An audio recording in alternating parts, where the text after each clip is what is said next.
오늘은 2026년 5월 초 미국 재무부가 발표한 QRA 즉 분기별 국채 발행 계획을 분석해보겠습니다. 많은 분들이 연준의 금리 결정에는 주목하지만 사실 채권 시장과 글로벌 유동성에 더 직접적인 영향을 미치는 것이 바로 재무부의 이 QRA입니다. 이번 발표에서 주목해야 할 숫자는 3가지입니다. QE 차입 규모 1890억 달러, 쿠폰채 9분기 연속 동결, 그리고 7월 말 TGA 1조 달러 피크. 이 3가지가 의미하는 바를 하나씩 짚어나가겠습니다. QRA는 미국 재무부가 분기마다 2차례에 걸쳐 공개하는 국채 발행 계획입니다. 월요일에 총 차입 규모를 먼저 발표하고 이틀 뒤인 수요일에 만기별 경매 규모와 TGA 목표, 바이백 계획까지 포함한 세부 내용을 발표합니다. 왜 이게 중요한가? 이 발표 하나가 장기금리와 시중 유동성에 직접적으로 영향을 미치기 때문입니다. 이번에는 5월 4일 차입 규모 발표, 5월 6일 정식 QRA 발표와 함께 TBAC 즉 월가 주요 딜러들로 구성된 재무부 차입자문위원회 보고서가 동시에 공개됐습니다. 그럼 이번 분기 실제 숫자를 보겠습니다. 1분기 실제 차입은 5,770억 달러, TGA 잔고는 8,930억 달러로 마감됐습니다. 그리고 이번 2분기 차입 규모는 1,890억 달러로 수정 발표됐습니다. 2월 당시 예상치 1,090억 달러보다 800억 달러가 늘었습니다. 3분기는 더 큽니다.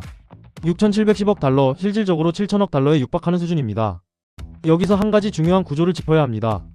왜 2분기는 상대적으로 작고 3분기는 이렇게 클까? 2분기인 4월에서 6월은 세금 납부 시즌입니다. 세수가 들어오기 때문에 그만큼 국채를 많이 발행하지 않아도 됩니다. 반면 3분기인 7월에서 9월은 복지비, 이자 지급 등 정부 지출이 집중되는 구간입니다. 재원을 대규모로 조달해야 합니다. 이 계절적 패턴을 이해하는 것이 이후 유동성 분석의 핵심 열쇠가 됩니다.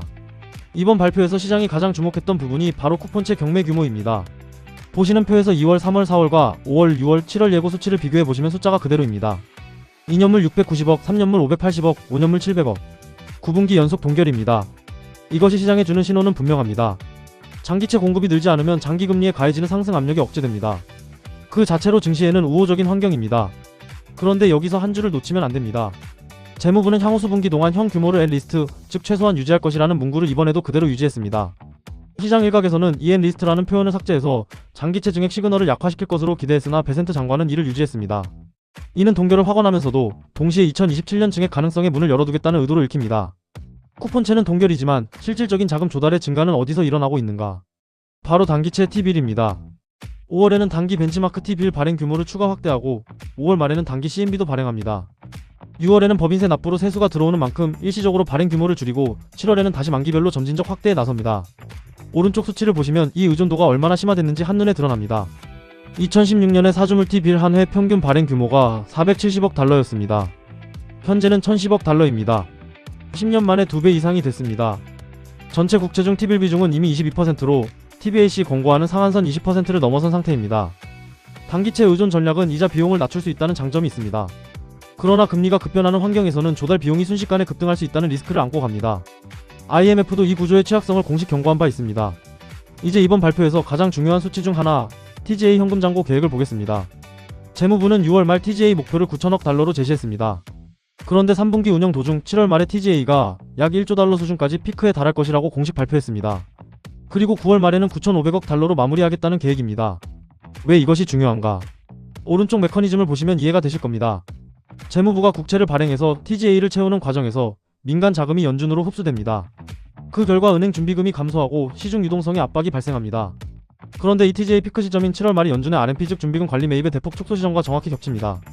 RMP 축소로 인해 연준의 유동성 공급도 줄어드는데 동시에 TGA 적립으로 인해 시중 준비금이 추가로 흡수됩니다. 이 두 요인이 겹치는 5월에서 7월이 2026년 중 유동성이 가장 빡빡한 구간이 될 가능성이 높습니다. 그런데 증시는 좋죠. 즉 지금의 상승은 정부의 유동성으로 인한 상승이 아니라 수급 실적 그리고 강력한 콜옵션 매수세 등이 캐리하는 중이라고 생각할 수 있습니다. 지막으로 이번 QRA에서 우리가 가져가야 할 3가지 핵심 시사점을 정리하겠습니다. 첫째, 단기채 의존 구조는 더욱 심화됐습니다. 쿠폰채는 동결하면서 T빌로 자금 조달을 늘리는 이 전략, 비용 절감 효과는 있으나 금리 변동성에 취약한 구조라는 트레이드 오프를 함께 안고 갑니다.